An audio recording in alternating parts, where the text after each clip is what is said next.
ভাগ মুসলমানের দেশের জাতীয় শিক্ষা ব্যবস্থা স্কুলে কেন আপনার সন্তানকে শুদ্ধ কোরআন শিক্ষা দিবে না? কেন তারা সেখান থেকে সূরা ফাতিহাটা শুদ্ধ করে শিখতে পারবে না? প্রাইমারি স্কুলের একজন ধর্ম শিক্ষক, কোরআনের শিক্ষক নিয়োগ দেওয়ার অব্যাহত আমরা দাবি জানাইছিলাম।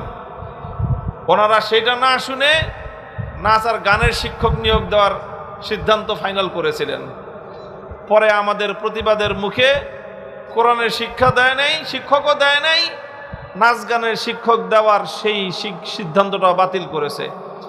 এখানে মানুষ তাদের বাচ্চাদেরকে স্কুলে পাঠায় নাচ গান শেখানোর জন্য না। কারো যদি নাচ গান শিখতে মনে চায়, শিখাইতে মনে চায়, সারেগামা পাদানিসার শিক্ষক বাড়িতে রেখে তারপরে শিখায় নেবে। আমি জাতীয় দায়িত্বশীল হিসেবে সেটাকে আমি বন্ধ করতে বলি না। তোমার যার যার এই সমস্ত রুচি আছে তুমি তোমার বাড়িতে করো, কিন্তু জাতীয় শিক্ষা ব্যবস্থায় তো সেটারই ঘটতে হবে যেটা সবার প্রয়োজন। বলেন, আপনারা কি কেউ চান? কয়জনে চায় বাংলাদেশের যে তাদের সন্তান, তাদের ছেলে আর মেয়ে নাচানাচি শিখুক? কয়জন লোক চায়? কয়জন লোক চায় যে তার সন্তান গান শিখুক? তো 1% তো পাওয়া যাবে না। তুমি তার জন্য তোমার গানের শিক্ষক নিয়োগ দেওয়ার জন্য তুমি পাগল হয়ে উঠছো, অথচ 100% মুসলমান চায় তার সন্তান স্কুলে গিয়ে কোরআন শিখুক। তো যদি নাগরিকদের, জনগণের ইচ্ছা পূরণ করাই যদি হয় শাসকের দায়িত্ব, ধর্মীয় দৃষ্টিকোণ বাদ দিলেও তো জনগণের চাহিদা পূরণ করার জন্য প্রত্যেকটা প্রাইমারি স্কুলে একজন কোরআনের শিক্ষক নিয়োগ দেওয়াটা এটা জরুরি হয়।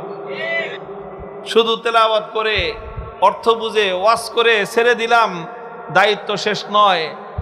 বরং এমন একটা সমাজ গঠন করতে হবে, এমন একটা সম্প্রদায় গঠন করতে হবে যারা যেই তেলাওয়াত করলো, যেই কোরআনের যা মর্ম বুঝলো, সেই মর্ম অক্ষরে অক্ষরে নিজের জীবনে বাস্তবায়ন করবে, যেটা নিজের জীবনের সাথে সংশ্লিষ্ট, যেটা পরিবারের সাথে সংশ্লিষ্ট সেটা পরিবারে বাস্তবায়ন করবে, যেটা সমাজের সাথে সম্পর্কিত সেটা সমাজে বাস্তবায়ন করবে, যেটা আদালতের সাথে সম্পর্কিত সেটা আদালতে বাস্তবায়িত করবে, যেটা রাষ্ট্রের সাথে আল্লাহর কোরআনের যে আয়াত সম্পর্কযুক্ত সেই আয়াতকে রাষ্ট্রের মধ্যে বাস্তবায়ন করতে হবে। আমাদের দেশের যে অবস্থা, এটা কোনো ব্যক্তির দোষ না। যারা ভুল করেন তাদের দোষ কি দিব? এটা হলো আমাদের জাতীয় শিক্ষা ব্যবস্থার ত্রুটি, যা আমাদের এমপি, মন্ত্রী অথবা গণ্যমান্য ব্যক্তিবর্গ যারাই আছেন, তারা যে কোনো মঞ্চে দাঁড়িয়ে কোরআনে কারিমের 1-2টা আয়াত তেলাওয়াত করলে আমাদের বাচ্চাদের মুখ চেপে ধরে রাখতে খুব কষ্ট হয় আমাদের। কারণ ওরা তো বুঝে না যে হাসাহাসি করা যাবে না।